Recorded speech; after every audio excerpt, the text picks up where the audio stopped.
Good morning, children. Today we will continue with the chapter transpiration and we will study mechanism stomatal movement. It is the process of opening and closing of stomata. ठीक है. अब इसके लिए बहुत सारी hypothesis जो है वो प्रपोज की गई, उनमें से हम 3 डिस्कस कर रहे हैं यहाँ पे. First is the starch sugar hypothesis, second is the steward's hypothesis and the third one is the active potassium ion transport theory. ठीक है. पहले हम डिस्कस करेंगे starch sugar hypothesis which was given by J.D. Sayre इन 1923. ठीक है. सबसे पहले हम देखते हैं opening of stomata during day time में जब फोटोसिंथेसिस हो रहा होता है तो कार्बन डाइऑक्साइड जो है वो यूटिलाइज होती है, जिससे कि पीएच इंक्रीज़ हो जाता है गार्ड सेल का. अब गार्ड सेल में जब पीएच इंक्रीज़ होगा तो वहाँ पे एक एंजाइम प्रेजेंट है जो कि एक्टिव हो जाता है. That enzyme is called as phosphorylase, जो कि स्टार्च को कन्वर्ट कर देता है शुगर में. एंड शुगर कौन सी है इसमें? Glucose 1 phosphate. अब ये शुगर जो है ये वाटर में सॉल्युबल है, यानी कि वाटर में डिज़ोल्व हो जाती है, घुल जाती है, जिससे कि वहाँ का डीपीडी इंक्रीज़ हो जाता है. ओके. डीपीडी क्या है? Diffusion pressure deficit. And DPD indicate the capacity of the cell to absorb water. ठीक है. तो पानी जो है अब गार्ड सेल एब्जॉर्ब करेंगे, एंडोऑस्मोसिस होगा, जिससे कि गार्ड सेल की आउटर वॉल जो कि थिन है वो बाहर की साइड बल्ज आउट हो जाती है. जब वो बाहर की साइड बल्ज आउट होती है तो वो गार्ड सेल की इनर वॉल जो है, ठीक है, जो कि थिक है यानी मोटी होती है, उसको अंदर की साइड खींचती है, जिससे कि अपर्चर खुल जाता है and stomata loses water. Okay. Now we see what happens during the night. रात के समय जो है कार्बन डाइऑक्साइड जो है वो एक्यूमुलेट हो जाता है, क्योंकि फोटोसिंथेसिस नहीं हो रहा है, रेस्पायरेशन हो रहा है, जिससे कि पीएच डिक्रीज़ हो जाता है गार्ड सेल का. ठीक है. जो आपकी शुगर है वो कन्वर्ट होती है वापस से स्टार्च में, एंड स्टार्च हमें मालूम ही है कि वाटर में सॉल्युबल नहीं है. ठीक है. अब डीपीडी डिक्रीज़ होगा, जिससे एक्सऑस्मोसिस होगा, एंड जो आपका गार्ड सेल है वो फ्लैसिड हो जाता है एंड स्टोमेटा जो है वो क्लोज हो जाता है. ओके. नेक्स्ट जो हाइपोथेसिस थी that was given bye stewards and it was called stewards hypothesis. Actually उन्होंने जस्टिफाई की थी, जो कि सेरे ने हाइपोथेसिस की, उन्होंने उसको जस्टिफाई किया कि वो एक हद तक सही है. अब स्टार्च जो है हमने पढ़ा पहले कि वो कन्वर्ट हो जाती है ग्लूकोज 1 फॉस्फेट में. अब इसके आगे वो फर्दर ब्रेक होती है ग्लूकोज 6 फॉस्फेट में. ठीक है. And that again further divide into glucose and phosphate.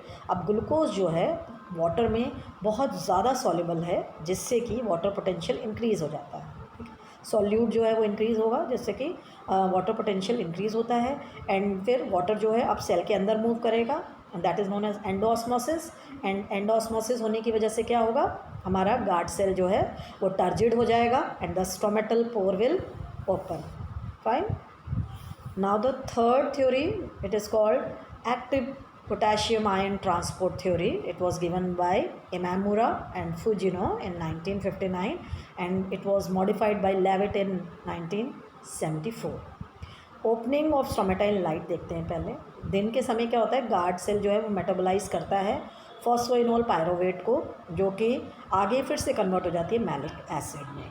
अब जो मैलिक एसिड है वो ब्रेक होता है मैलेट एंड हाइड्रोजन आयन्स में. ठीक है. अब जो हाइड्रोजन आयन है वो गार्ड सेल से ट्रांसपोर्ट होते हैं एपिडर्मल सेल में. गार्ड सेल के अराउंड जो है वो एपिडर्मिस होती है, यानी कि जो एपिडर्मल सेल है वहाँ पे हाइड्रोजन आयन जो है वो चले जाते हैं, एंड एपिडर्मल सेल से पोटेशियम आयन जो है वो गार्ड सेल में आ जाते हैं. अब ये जो पोटेशियम आयन्स हैं ये मैलेट के साथ कंबाइन होके जो है बनाते हैं पोटेशियम मैलेट. एंड अब पोटेशियम की जो कंसंट्रेशन है वो अंदर ज़्यादा हो गई, जिससे कि ऑस्मोटिक कंसंट्रेशन बढ़ जाती है, एंड वाटर जो है अब गार्ड सेल के अंदर मूव करने लग जाएगा, यानी एंडोऑस्मोसिस होगा. टर्गा प्रेशर इंक्रीज़ होगा एंड एंडोऑस्मोसिस होगा, जिससे कि स्टोमेटा विल ओपन. ठीक. अब हम देखते हैं क्लोजिंग कैसे होती है रात के समय पे. कार्बन डाइऑक्साइड अब यूटिलाइज नहीं हो रहा है तो क्या होगा, एब्सिसिक एसिड जो है, जो कि एक इनहिबिटर है, ग्रोथ इनहिबिटर हार्मोन है, वो जो है एक्टिव हो जाएगा. अब वो परमेबिलिटी चेंज कर देता है गार्ड सेल की, एंड पोटेशियम आयंस जो हैं वो वहाँ पे डिफ्यूज़ नहीं कर पाते हैं, गार्ड सेल में डिफ्यूज़ नहीं कर पाते हैं, and they are transported back to epidermal और subsidiary cell from the guard cells. ठीक.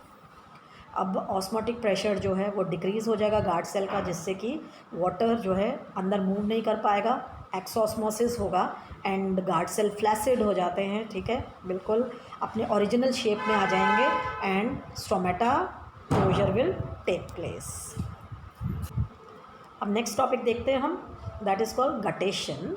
गटेशन जो है लॉस ऑफ वाटर ही है, लेकिन ये होता है स्मॉल पोर्स में जो कि लीफ के मार्जिन में प्रेजेंट होते हैं। बहुत छोटे जो हर्बिशियस प्लांट होते हैं, जैसे हमारा रोज़ है, पोटैटो है, ब्रायोफाइलम है, इनमें ये पोर्स प्रेजेंट होते हैं। इन्हें हाइडाथोड्स कहते हैं। ये जो है कभी भी क्लोज नहीं होते, ये दिन रात ओपन ही रहते हैं।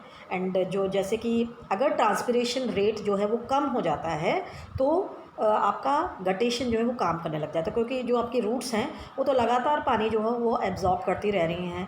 एंड ये जो पानी अगर बॉडी में एक्यूमुलेट होगा तो ये डैमेज करता है सेल को। तो अर्ली मॉर्निंग या इवनिंग में हम जो मार्जिन ऑफ द लीफ है उसमें ड्रॉपलेट्स ऑफ वाटर देख सकते हैं, that is known as guttation. Okay, एक और टर्म है ब्लीडिंग। इसमें जो है ऊजिंग आउट होती है सैप की जहाँ पे कट लगता है, ठीक है। जैसे हम लोगों को हमारे स्किन पे कट लग जाए तो एकदम से ब्लड बाहर आने लगता है, वैसे ही प्लांट्स में भी जब कोई कट लगता है या फिर उसके इंटरनल पार्ट डैमेज होते हैं, बाहर से भी आप उसको चोट पहुंचाते हैं, तो उसमें से बाहर की साइड सैप जो है बाहर निकलने लग जाता है, ठीक है, तो उसे कहते हैं ब्लीडिंग, ठीक। It is mainly cause due to cut और damage of the xylem vessel. अब जो सैप है वो मेनली कहाँ मूव करता है, जाइलम में मूव करता है। तो जाइलम वेसल्स जब इंजर होती हैं तभी ये जो सैप है ये बाहर की साइड आने लग जाता है, ठीक है। रबर ट्री में जब ये बाहर की साइड आता है ये जो sap, then it is called as latex, okay, and it is used for making rubber. Fine, now I end this chapter and we will start the new chapter soon.